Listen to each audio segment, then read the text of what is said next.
मुंबईनंतर आता जाऊया चंद्रपुरात हातातोंडाशी आलेली सत्ता काँग्रेसनं गमावली आणि काँग्रेसला हात चोळत बसण्याची पाळी आली। याबद्दल विचारलं असता राऊत म्हणाले की काँग्रेसला या प्रकरणाची लाज वाटली पाहिजे। खरं तर कोणत्याही परिस्थितीत भाजपसोबत जायचं नाही असं शिवसेनेचं ठरलेलं असताना सुद्धा भाजपसोबत जाण्याचा निर्णय ठाकरे सेनेनं का घेतला याबद्दल जेव्हा राऊतांना विचारलं तेव्हा राऊत म्हणतात की उद्धव ठाकरेंनी स्पष्ट सांगितलं होतं की प्रसंगी विरोधात बसायला लागलं तरी चालेल पण भाजपसोबत जायचं नाही। आता प्रश्न असा आहे की इतके कडक आदेश असताना सुद्धा ठाकरेंच्या शिवसेनेनं असा निर्णय चंद्रपुरात का घेतला पाहूयात त्यामागची एक इन्स्टाईट स्टोरी। भारतीय जनता पक्षाला मदत होईल किंवा भारतीय जनता पक्षाची सत्ता स्थापन होईल अशा प्रकारची कोणतीही पावलं किंवा भूमिका आपल्याला घेता येणार नाही। त्याच्यामुळे भूमिका स्पष्ट आहे, त्या परिस्थितीमध्ये भारतीय जनता पक्षाला मदत करायची नाही। आपण एका वेगळ्या भूमिकेत आहोत, विरोधी पक्षात बसायला लागलं तरी हरकत नाही, उलट उत्तम प्रकारे आपल्याला काम करता येईल। तरीही काँग्रेसच्या घोळामुळे स्थानिक लोकांनी हा निर्णय घेतला, याचा अर्थ आम्ही भारतीय जनता पक्षाबरोबर गेलो असं मी मानायला तयार नाही। 24 तासांपूर्वी राऊत म्हणाले होते कुठल्याही परिस्थितीत चंद्रपुरात भाजपला मदत करणार नाही आणि 24 तासांनंतर राऊतांना म्हणावं लागलं की भाजप बरोबर न जाण्याच्या सूचना दिल्या होत्या, पण काँग्रेसमध्ये एकवाक्यता नव्हती।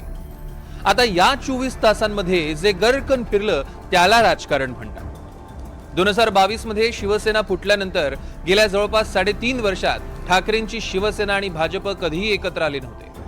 उठता बसता भाजपवर टीका करणारी ठाकरेंची शिवसेना भाजप बरोबर सत्तेत कशी गेली असं विचारल्यावर ठाकरेंच्या शिवसेनेनं सगळं खापर काँग्रेसवर फोडलं। ठाकरे गट म्हणतोय काँग्रेसला लाज वाटायला पाहिजे, पण काँग्रेस पक्षच इतका विस्कळीत झाला त्या भागामध्ये, म्हणजे खरं म्हणजे काँग्रेसला लाज वाटली पाहिजे की 27 सर्वाधिक नगरसेवक निवडून आलेले असताना ते सत्ता चंद्रपूरची मिळवू शकले नाहीत। याला जबाबदार कोण याची चौकशी उच्च पातळीवरती व्हायला पाहिजे। शिवसेनेला दोष देऊन अर्थ नाही, तुमच्याकडे सर्वाधिक नगरसेवक होते। वंचित MIM ह्याने सुद्धा तुम्हाला पाठिंबा शेवटच्या क्षणी दिला नाही, कारण तुमच्यामध्ये एकवाक्यता नव्हती आणि तुमच्या 2 गटामध्येच भानगडी सुरू राहिल्या शेवटपर्यंत। आता चंद्रपुरात ठाकरेंच्या शिवसेनेनं भाजपला साथ दिली, त्यावर भाजप म्हणतंय भविष्यातल्या राजकारणासाठी ठाकरेंनी दार उघडलं, तर काँग्रेसने मात्र ठाकरेंच्या शिवसेनेसाठी दार बंद करण्याचा इशारा दिलाय।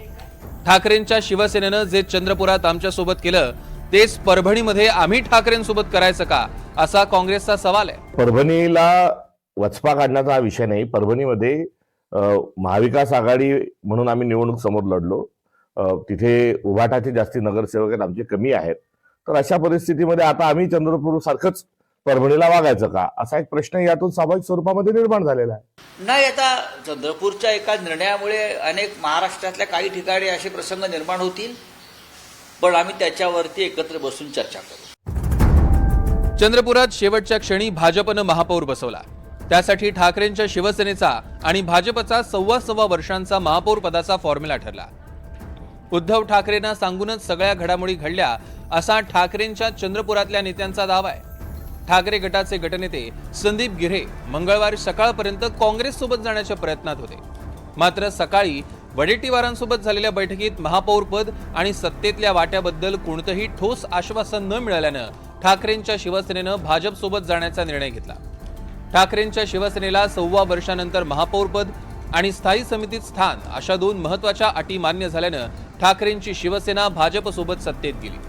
भाजपला सत्ता मिळू द्यायची नाही आणि काँग्रेसला मदत करायची असा ठाकरेंच्या शिवसेनेचा इरादा असता तर ठाकरेंचे 6 नगरसेवक तटस्थ राहू शकले असते। तसं झालं असतं तर 31 नगरसेवकांचं बळ असलेल्या काँग्रेसचा महापौर झाला असता।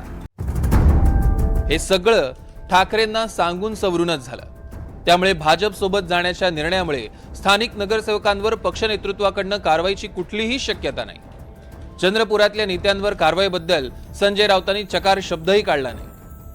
कल्याण डोंबिवलीमध्ये मनसेचे नगरसेवक शिंदेंबरोबर सत्तेत गेले त्यावेळी हे सगळं पाहून शिसारी आली असं राज ठाकरे आणि संजय राऊतही म्हणाले होते, पण चंद्रपुरात जे झालं त्यामुळे सत्तेपुढे शहाणपण ठाकरी बाणा हे काहीच चालत नाही हे पुन्हा एकदा सिद्ध झालं. Bureau report, NDTV Marathi, Mumbai.